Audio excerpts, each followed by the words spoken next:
Alright folks, so Zhiyun just released a new firmware for the Weebill S version 2.02, and it is worth looking at because they have upgraded some very nice things for the Weebill S.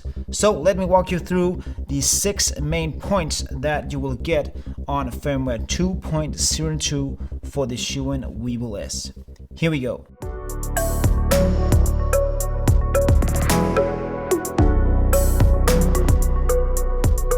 So as I said, a new firmware is out, 2.02 for the Weebill S, and was this fast. It has only been a couple of weeks since we got firmware 2.01, which was really great. So if you haven't upgraded to this, you can just go ahead and upgrade to 2.02. You will get all the great features from 2.01, plus the 6 new features they have added on this firmware.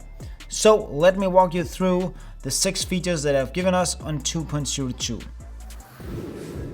Alright, before we move on with new features of this upgrade, when I came home yesterday, I've actually made the whole video, and then I got a comment from someone called Seb, and he said, hey, be aware I upgraded to 2.02 and this firmware update completely destroyed my Weebill S. It's spinning around and I cannot use it. And he had upgraded the gimbal from a low version to 2.02. So I wrote back to him and said, hey, okay, I'm gonna test it out to see if I get some issues. And I took the old Weebill S here that I have. This one is the one that I made the whole tutorial with here, and no problems at all. And then I took my old Weebill S out and downgraded it from 2.01 to 1.89. And then I updated it to 2.02. And as we can see in here, it has version 2.02. And I don't have any issues with it. It works fine. I have a follow focus motor on there as well. It's not plugged in, but I don't see any issues with it. It's not spinning around. So I don't know if it's because if it had already had 2.01 in it, or Seb here, the guy who wrote to me yesterday, he did something wrong or something went wrong during the update. I don't know what he can do about this. There is not a reset button or anything like this. So he probably has to, Seb, you probably has to send your gimbal in for repair to Zhiyun. Try to see if you can downgrade it. If you haven't done that already, you probably already have done. But if nothing works, you have to send it in. Alright guys, let's move on with the original tutorial that I've already made. First up, we got the new time-lapse function. It's not a new time-lapse function, but now we can adjust the time-lapse offline, and that means we can control it directly from the gimbal. So let me just show you in the menu here. Go into the menu, go, and it's called trajectory. And this is where we can set the A, B, and C points and so on. But if you take a look at the menu, we got presets, modes, we also have points and time. Then we got preview, start. So let's take a look at how you do this. You go out, and then I put the gimbal into lock mode, go into the trajectory mode, there we go. And then we first choose if you want to use video or photo. So go into mode, I use video of course, and then we choose points. And this is where you set the A, B, C, D points of where the gimbal wanna go. So let's just try to set an A point. Press A, and then we can put one to B, there, go, and just the C point there. And then you say finish, saves that. And the cool thing here is that we can actually go down and preview it. So we'll just make a preview of the actual steps. It won't do a full preview with the time duration. It will just show you where your points are. So this is a very nice feature. And all you do now is just to say start, but you can also go in here and change the duration of how long it will take and the full time of your time lapse. And the minimum time lapse you can do is 2 minutes. Alright, so that is the newly updated time-lapse version directly from the gimbal. And I think this is a very nice addition because I hate using the app. So thank you Zhiyun for giving us a time-lapse function directly on the gimbal. All right, the next one is for the Vortex mode, and I will read from this one. They say newly added customizable V mode settings. And that is right, there's a new settings in here. Put it back into PF, there we go. There you can see right here on the screen we have a Vortex mode settings. And if you go into that one, we can see we have direction, speed, custom, and unlimited. I think, yeah, it's unlimited. So I've been playing around with these settings and tried to see what happens if I put it into plus. Will it change direction or anything? Nothing actually happens. It goes the same way no matter what you do. So there's not a difference in what you do here. So I think there's something missing because it doesn't work as it should, I think.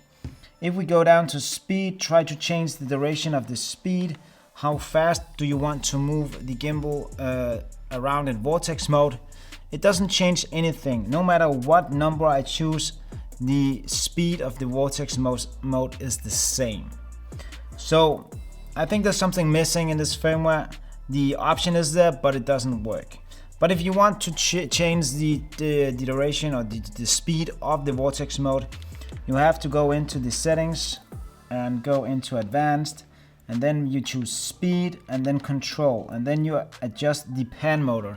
I have it set very low on 25, but as soon as we bump this one up, you can see the speed of the Vortex will increase and it'll go much faster. All right, let's put it back to 25.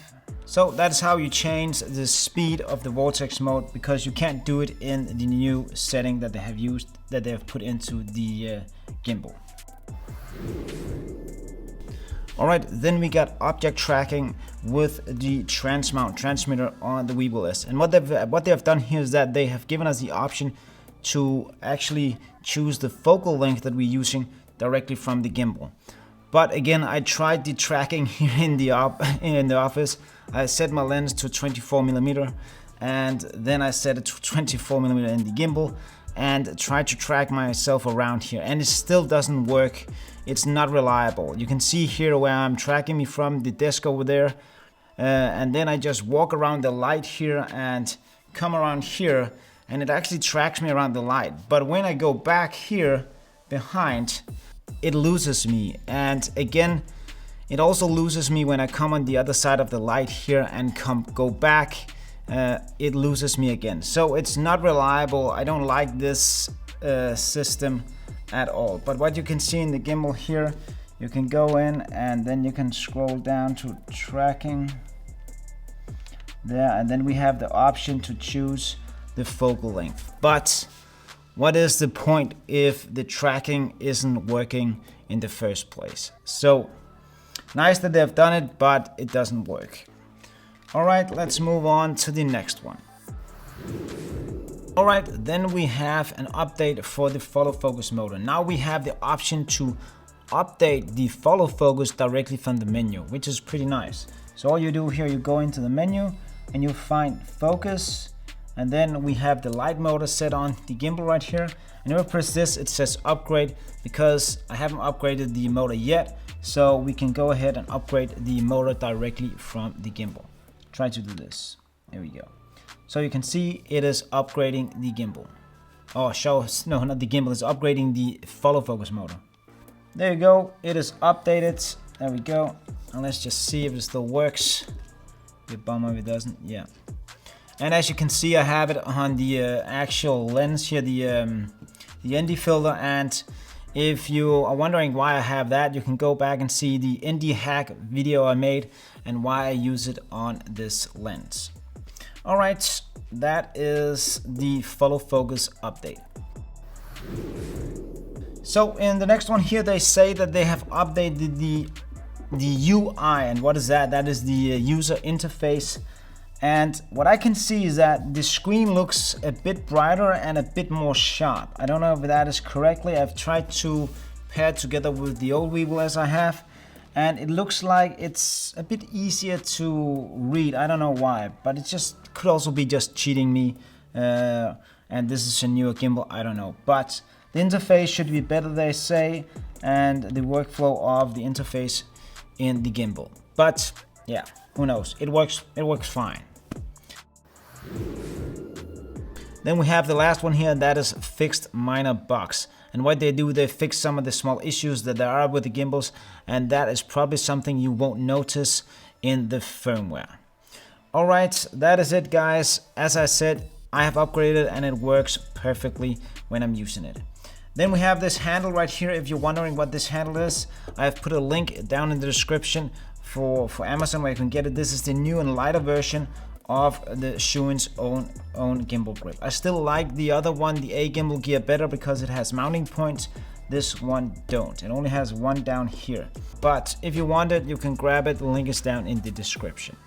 Then last week I made a great video where I broke down Peter McKinnon's video Blow Our Minds for the RS2 gimbal. Just to show you what gimbal moves Peter used in this video. Because the video looks very complex, but when you break it down to what he actually used, the gimbal moves that are used are very basic. So you will learn a lot by watching this video and to see what kind of moves that were used, and then you can actually see that it is possible to make a video like this. But go over there, I'll link it down here as well. Give it some love because it's a very good video. Alright guys, that is it. I don't have any more for you. If this is the first time you're here, remember to subscribe if you want to learn more about filmmaking with motion. And then lastly, stay creative and stay safe, and if you can, go out and shoot some dope videos. See you next time. Bye.